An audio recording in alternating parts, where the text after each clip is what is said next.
My name is Emily Parker, and for most of my adult life, I believed I had built the kind of marriage people envied. My husband, Daniel, was steady, loyal, and dependable. He wasn't flashy, and he didn't always shower me with grand gestures, but he had a kind of quiet strength that made me feel safe.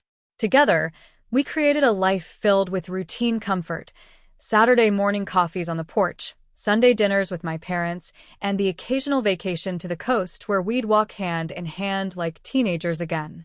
But life, as I've come to learn, has a way of surprising us in the most unexpected ways. Sometimes it takes just one night to unravel what you thought you knew, to shake the very foundation of the trust you've built.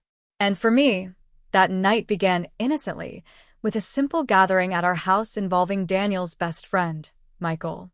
Michael had been in Daniel's life long before I entered the picture. They'd grown up together in Ohio, sharing everything from childhood adventures to the challenges of college life.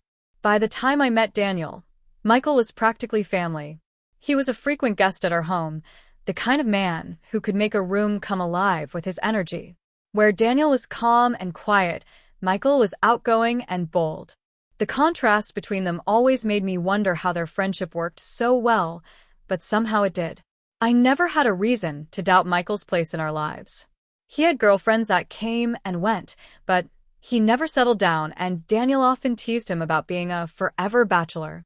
I used to laugh at their banter, finding it harmless.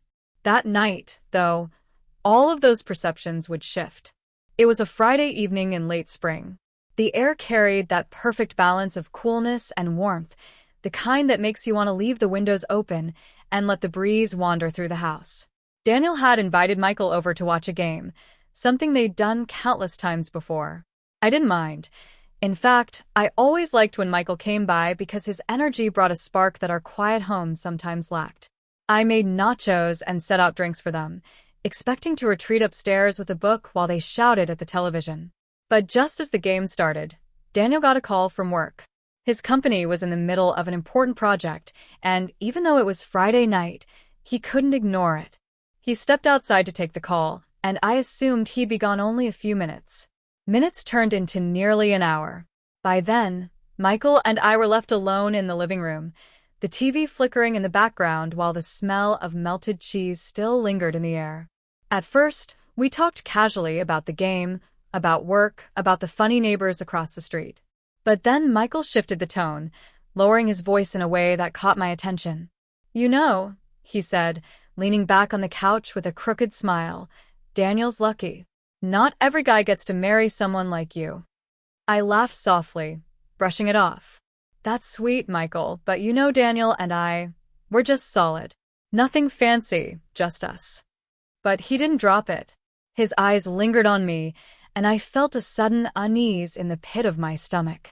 It wasn't that his words were inappropriate on their own. It was the way he said them, the way his gaze didn't drift back to the TV like it normally would. "Seriously, Emily," he continued, "you've always been more than just Daniel's wife to me. You're different. You light up a room." My smile faltered. A part of me wanted to chalk it up to him being overly complimentary after a couple of beers, but another part of me recognized something else, something intentional. I shifted in my seat, trying to keep the conversation light. "You've had too much to drink, Michael." But he shook his head, leaning forward now, his expression more serious than I'd ever seen it. "No, I mean it. I've been holding this in for years, but tonight, I just can't." My heartbeat quickened. I glanced toward the window where Daniel was still pacing outside, phone pressed to his ear, completely unaware of what was happening inside. And that's when Michael said it, the words that would alter everything. "I've always wanted you, Emily." The room seemed to shrink around me. My throat tightened, and I could barely form a response.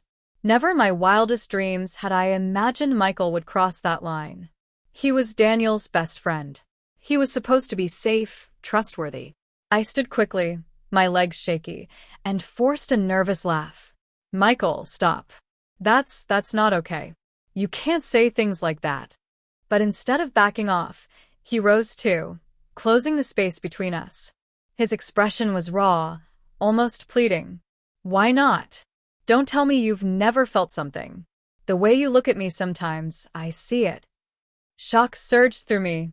You're wrong, I said firmly, my voice trembling. I love my husband. This, whatever you think, this is not happening. For a moment, silence stretched between us, heavy and suffocating. I could hear Daniel's muffled voice still outside, unaware. I prayed he'd come back inside and end this nightmare. But then Michael reached for my hand. I froze. That was the exact moment, the turning point, that changed everything.